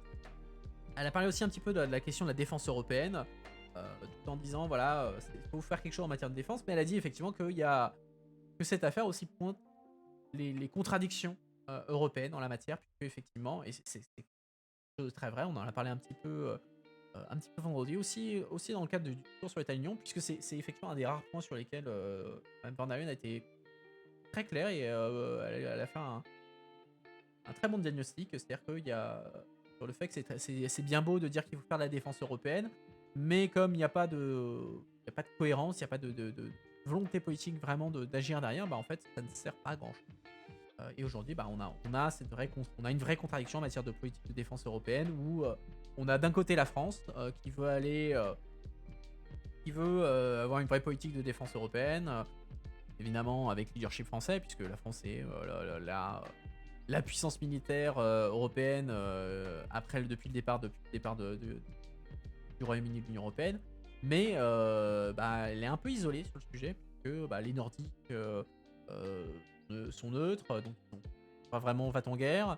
Les pays de l'Est sont très dépendants ils sont très dépendants des États-Unis et de l'OTAN, donc ils veulent surtout pas faire quelque chose en dehors de l'OTAN, ils veulent pas braquer les États-Unis, etc., etc. L'Allemagne qui est un peu dans une position d'entre-deux, où elle veut, voilà, compte tenu de son histoire, elle est pas très confortable non plus avec le sujet, donc on a un peu ce sentiment de la France qui est un peu toute seule sur la question de la défense européenne, alors même que c'est un enjeu qui est reconnu par tout le monde comme étant quelque chose à faire. Mais qu'est-ce qu'on peut faire qui puisse être accepté par tout le monde? Le vaste sujet, et la question n'est pas vite répondue comme ça. Qu'est-ce que j'ai d'autre? On a parlé un petit peu accords commerciaux. Donc, elle a dit que les socialistes français étaient sceptiques, pas très contents avec la pratique des accords commerciaux. Espagne, Italie, Portugal. J'ai pas de souvenir de grosses positions des Espagnols, des Italiens, des Portugais. Les Portugais, j'aurais tendance à dire, sont dans le camp rapprochement américain, puisque historiquement, les Portugais sont très proches des États-Unis. Les Espagnols aussi. Donc j'aurais tendance à les placer dans le camp de ceux qui veulent pas braquer les Américains et rester dans le cadre de l'OTAN. L'Italie, la question est ouverte. Je pense qu'ils seraient pas contre quelque chose, notamment dans la zone Méditerranée. Mais après, je ne sais pas. Je saurais pas vous dire, pour être honnête. Tu avais vu un article disant que les Espagnols avaient peur du Maroc. Alors, ils avaient peur du Maroc sur le plan militaire, je ne sais pas. Sur le plan de l'immigration, clairement. Hein, et on l'a déjà vu. On l'a déjà vu il y a quelques semaines, enfin il y a un mois et demi maintenant, où effectivement le Maroc, en représailles contre le fait que un des leaders des séparatistes du Sahara ait été en Espagne pour des traitements médicaux, pour une hospitalisation. Bah, le Maroc a laissé 10 000 migrants passer en Espagne. Évidemment, en Espagne, c'est pas très bien passé. Donc, de ce point de vue-là, oui, je veux bien croire que les Espagnols ont peur du Maroc. Après, d'un point de vue militaire, je ne sais pas. Portugal est historiquement un vassal du Royaume-Uni. Ouais, il y a eu quelques petits différends, notamment au niveau maritime, mais je crois que d'un point de vue historique, purement historique, le premier allié, la première alliance vraiment entre les États-Unis et un pays européen, c'est avec le Portugal.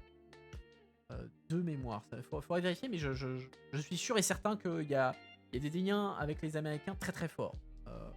Portugal. Qu'est-ce que j'étais en train de raconter? Oui, les accords commerciaux, évidemment, un sujet toujours un peu sensible en Europe, hein, on va pas se mentir. Même Guillaume me disait que sur ces sujets-là, l'Europe était un peu l'idiot utile du monde, hein, à vouloir ouvrir les marchés, mais pas forcément protéger les siens. Position, effectivement. On a parlé un peu de l'option. Alors la question a été posée, est-ce qu'on peut virer la Hongrie et la Pologne de l'Union Européenne?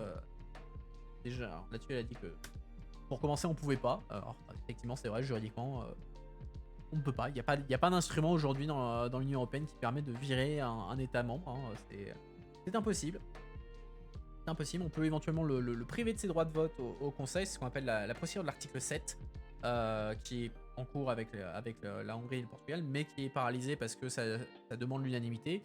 Et la difficulté, c'est que la Hongrie et la Pologne se couvrent mutuellement. Donc l'article 7 sur la Pologne ne peut pas avancer parce que la Hongrie met son veto et vice-versa.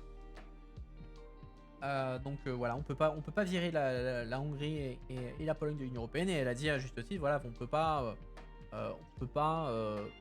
mettre dans le même panier le gouvernement et la population. Ça serait sanctionné. Ça serait sanctionné de manière un peu injuste les Hongrois et les Polonais. Qui plus est, elle a dit qu'il y avait plus de la moitié des Hongrois et des Polonais qui étaient pro-européens. C'est même bien plus que ça, puisque aujourd'hui, s'il y a bien une certitude en matière de politique européenne dans ces pays-là, c'est que ils ne veulent pas quitter l'Union Européenne. La population est majoritairement en faveur de l'appartenance à l'Union Européenne, et à chaque fois que on parle de l'opposition entre le gouvernement hongrois, le gouvernement polonais avec l'Union Européenne, ils sont très clairs pour dire non, on ne veut pas quitter l'Union Européenne, on a un problème avec la direction de l'Union Européenne, mais on ne veut pas quitter l'Union Européenne, c'était positif, etc., etc. Alors, qu'est-ce que tu me dis? En 1791, le Portugal est devenu la première puissance neutre à établir des liens diplomatiques avec les États-Unis. Donc voilà, c'était parmi les premiers à avoir établi des liens diplomatiques avec les États-Unis. J'imagine le First Neutral Nation, j'imagine que c'est en opposition au Royaume-Uni, j'imagine, et probablement la France, vu que la France était directement impliquée dans la guerre d'indépendance américaine pour emmerder les Anglais. Donc voilà, effectivement, le Portugal a été très tôt avec des liens diplomatiques avec les États-Unis. Qu'est-ce que j'ai d'autre? On a parlé des pouvoirs du Parlement européen. Elle disait que le Parlement n'avait pas d'initiative législative, c'est-à-dire le pouvoir de créer la loi. Ce qui est exact, c'est un des 2-3 facteurs qui font que le Parlement européen, en fait, n'est pas un vrai parlement. Euh, c'est un parlement, hein, mais c'est pas un vrai parlement. C'est-à-dire que on considère traditionnellement que le- ce qui définit un parlement, c'est d'une part la capacité à faire le droit, l'initiative législative, le budget, le pouvoir budgétaire, donc le contrôle du budget, le fait de pouvoir voter le budget, et le contrôle constitutionnel. Or, en l'occurrence, le Parlement européen n'a pas d'initiative législative. Ils ont un pouvoir très indirect en matière budgétaire, mais c'est pas eux qui font le budget. Et en matière constitutionnelle, voilà, comme l'Union européenne est une organisation internationale, c'est pas le Parlement européen qui écrit les traités, c'est les États membres.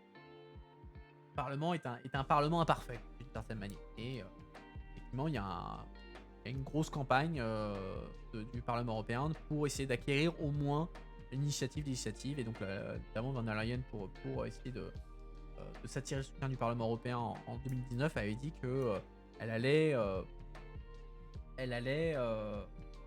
sans créer une initiative législative qui demanderait une revue des traités, hein, ce qui n'est pas possible aujourd'hui, elle allait considérer que les rapports non législatifs du Parlement européen euh, seraient une forme d'initiative législative, et donc que la Commission ferait le follow-up pour créer éventuellement des lois en fonction de ce que le Parlement vote sur les dossiers non législatifs. Parce qu'au Parlement européen, vous avez la différence entre les dossiers législatifs et les dossiers non législatifs.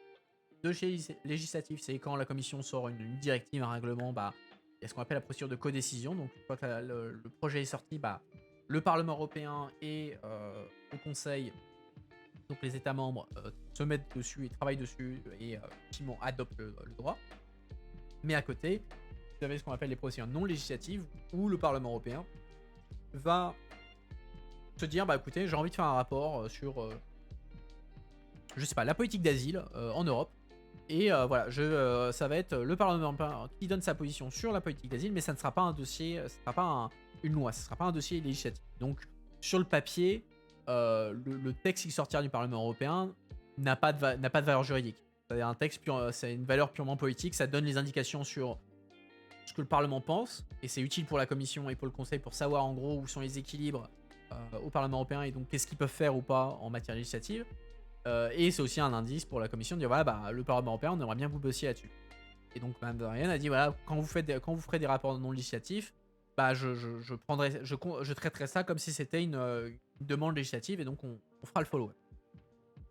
Elle a dit un truc sur l'Europe de la santé, sa proposition implique une sécurité sociale européenne. Alors non, elle a évoqué effectivement un truc sur l'Europe de la santé. Elle a dit qu'effectivement c'est que l'Union européenne, ce que Van der Leyen a annoncé mercredi dernier, donc une nouvelle agence européenne qui s'appelle ERA, qui est en fait serait l'équivalent européen d'une agence américaine qui s'appelle BARDA. On est beaucoup dans les acronymes, désolé. Mais en gros, le but de cette agence, c'est de coordonner les mesures d'urgence en matière de santé. Par exemple, le BARDA, donc l'équivalent américain, quand le Covid a commencé, ils ont mobilisé des ressources financières, techniques, etc. pour faire un peu le Kickstarter de la recherche sur les vaccins pour le Covid. Et l'Europe n'avait pas d'institution comme ça. L'Europe a une agence du médicament, EMA, qui fait l'approbation des médicaments sur le marché européen, mais elle n'avait pas cet organe pour faire le kickstarting en cas d'urgence. Et donc, Mme Van der Leyen a annoncé la création de ce nouvelle agence appelée ERA. Mais voilà, Mme Guillaume disait que c'était insuffisant. Elle voulait quelque chose de plus conséquent en matière de santé. Alors, elle n'a pas parlé de sécurité sociale européenne, même si... alors d'une part parce que c'est un sujet extrêmement compliqué, extrêmement conflictuel pour les États membres au sein de l'Union européenne. Effectivement, la sécurité sociale, c'est une compétence intimement nationale. En revanche, il y a ce qu'on appelle la coordination des sécurités sociales, qui est un vrai sujet pour s'assurer que vos droits sont reconnus d'un pays à l'autre. Quelque chose qui existe déjà. Vous avez, sans que ce soit la Sécu, vous avez déjà aujourd'hui une carte. Alors, comment ça s'appelle la carte de sécurité sociale européenne. La carte européenne. La carte européenne d'assurance maladie. Voilà, c'est ça. Donc en fait, c'est pas une assurance maladie européenne, c'est une carte que vous pouvez avoir. Ça existe aujourd'hui, vous pouvez la demander. Hein, euh, c'est- voilà, ça s'appelle le CEAM. Euh, c'est un truc que vous pouvez commander aujourd'hui et qui en fait permet ça vous garantit de pouvoir bénéficier des soins dans un autre État membre que le vôtre. Par exemple, vous êtes français, vous allez en Allemagne, il vous arrive une merde, vous devez aller chez le médecin, vous devez aller à l'hôpital, bah, vous pouvez vous servir de cette carte d'assurance européenne d'assurance maladie pour faire valoir vos droits. C'est ce qui garantit que vous pouvez bénéficier de, de, de- de la protection de vos protections de santé en dehors de votre État membre. Euh, Est-ce qu'elle est toujours valable au Royaume-Uni? Au Royaume-Uni, ça m'étonnerait qu'elle. Il doit y avoir une période de transition. Alors, Brexit, quel est l'impact sur l'assurance soins et santé immobilière? Alors, voyons voir, blablabla. L'accord de retrait prévoit que certains citoyens britanniques de l'Union 1 qui ont fait usage de libre circulation continuent de bénéficier à tout. Ok. Un protocole en matière de sécurité sociale qui prévoit des règles similaires aux règles européennes. Donc en gros, voilà, ils ont prévu un rollover, en gros, une continuité des droits. Les règles restent plus ou moins les mêmes, semblent rester plus ou moins les mêmes. Elles continuent à bénéficier des règles européennes. Voilà, en gros, c'est dans un protocole externe, donc dans un texte extérieur, un texte bilatéral entre l'Union européenne et le Royaume-Uni. Ils ont décidé, voilà, que ils ont fait un copier-coller en fait des règles en la matière. Au Royaume-Uni, vous pouvez toujours bénéficier de thèmes. Qu'est-ce que j'ai noté d'autre dans mon papier? On a parlé de la directive droit d'auteur, où on a dit qu'effectivement il y avait eu une grosse mobilisation citoyenne et un peu de manipulation, et c'est un peu vrai. Hein, au Parlement européen à cette époque-là, et c'était un peu intense, hein, très clairement. Les gens étaient un poil violent. Moi, je me souviens, j'ai reçu le truc le plus hardcore que j'ai eu, c'est une jeune fille qui nous a envoyé on parlait avec elle sur Twitter, qui nous envoyait un peu des photos d'elle en train de se tailler les veines, en disant bah écoutez, soit vous votez contre la directive de droit d'auteur, soit je me finis quoi en gros. Donc vous voyez un peu la bonne ambiance quoi. Un peu la bonne ambiance. Les gens étaient parfaitement sereins quand ils parlaient de la directive de droit d'auteur. Hein. Il y avait une histoire de députés dont les gamins se faisaient harceler à l'école.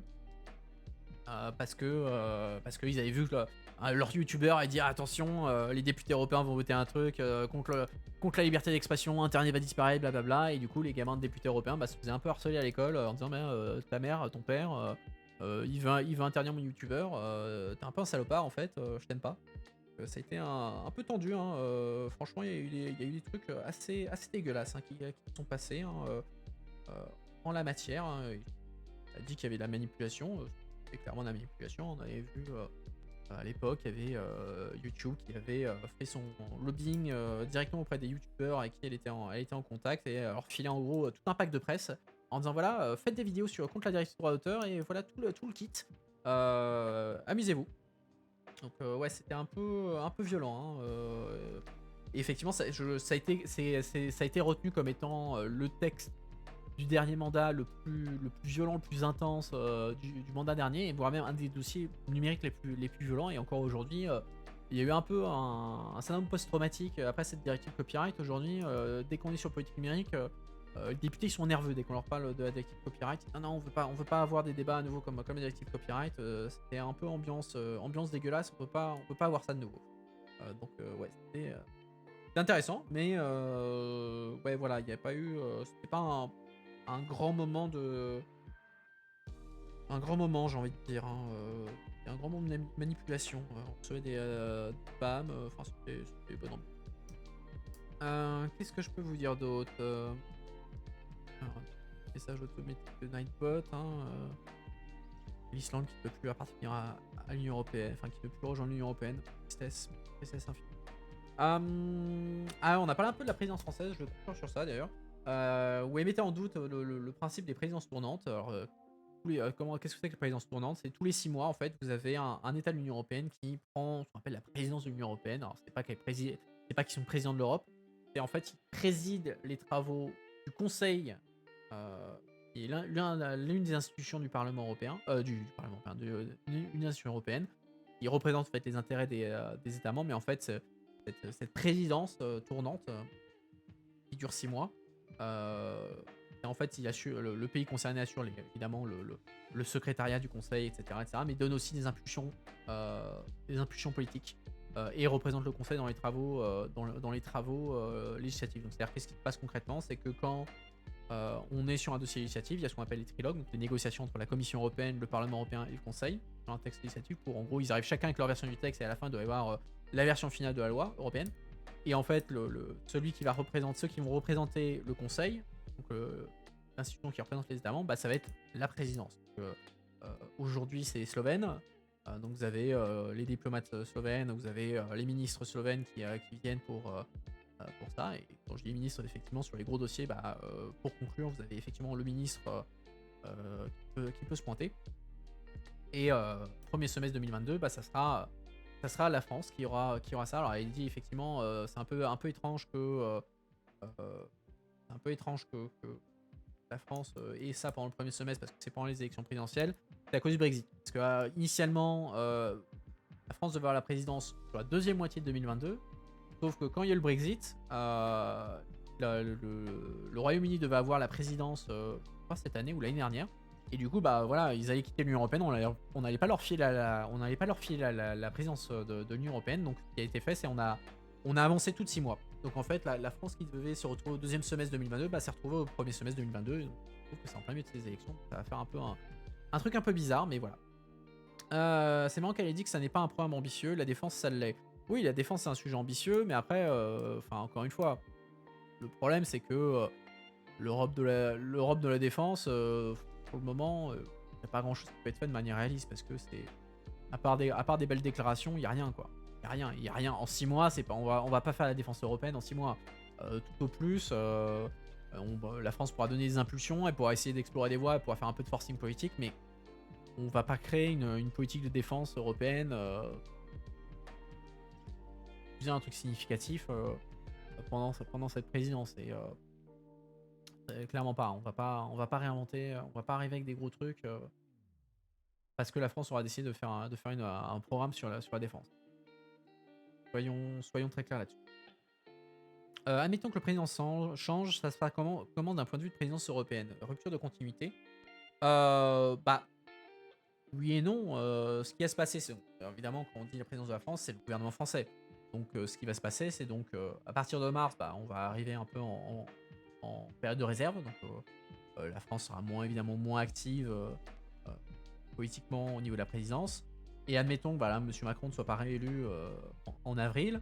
Le ou la nouvelle présidente prendra les rênes.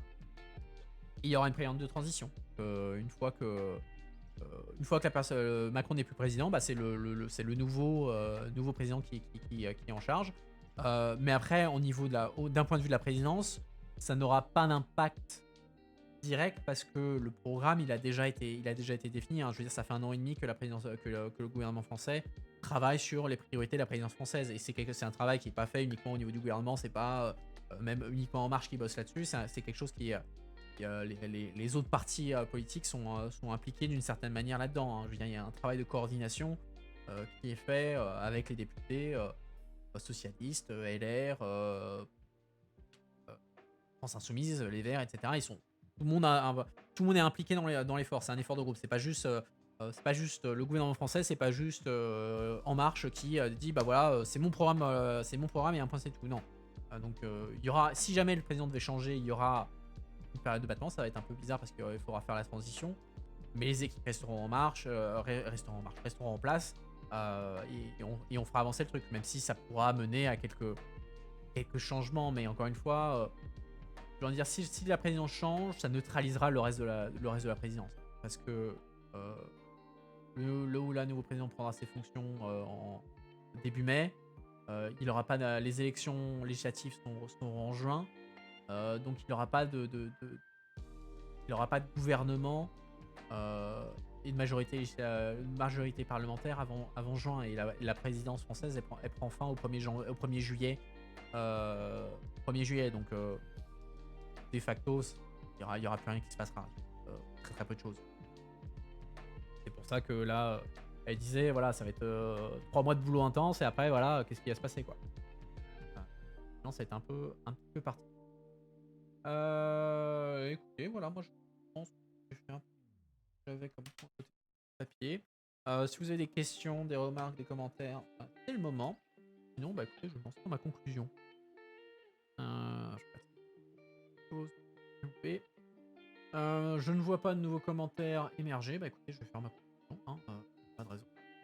Les règles de la présidence tournante interdisent le switch. C'est-à-dire, qu'est-ce que t'appelles le switch? Switcher entre États, switcher entre présidents, comment est-ce que c'est qu'un switch au-delà de la console? Une inversion entre la France et la Slovénie, par exemple. Bah écoute, non en fait, parce que le calendrier, le calendrier des présidences en fait est établi longtemps en avance. Hein, et je crois qu'il a été établi en 2010, 2012, en 2030. Donc il y a de manière à avoir de la visibilité, hein, que l'État, on dise pas un État, bah tiens, en fait, l'année prochaine, c'est toi qui seras président, deal with it. Donc non, le calendrier est déjà fixé jusqu'en 2030, je crois, avec un enchaînement gros pays, petit pays. Et en fait, quand il y a eu le Brexit, il y avait deux options. Soit on réouvrait le bordel et on refaisait toutes les négociations jusqu'en 2030 et au-delà, qui aurait été super compliqué, etc. Ou alors, on faisait la solution de facilité et on faisait avancer de 6 mois, de 6 mois chacun. Donc, effectivement, ça met en position un peu bizarre la France pour ça, mais le problème, on n'aurait pas pu faire ça pour échanger la Slovénie avec la France, parce que ça aurait fait Portugal, France, puis ensuite Slovénie, République tchèque.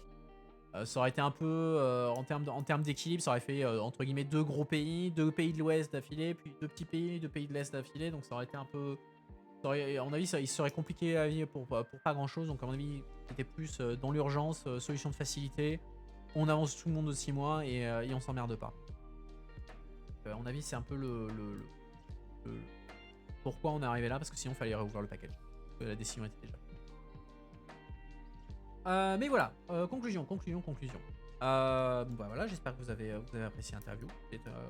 Moi, j'ai trouvé ça intéressant, elle était très bien. Comme d'habitude, vous connaissez le jeu, n'hésitez pas à suivre. Hein, éventuellement, si vous êtes généreux, à faire le petit sub.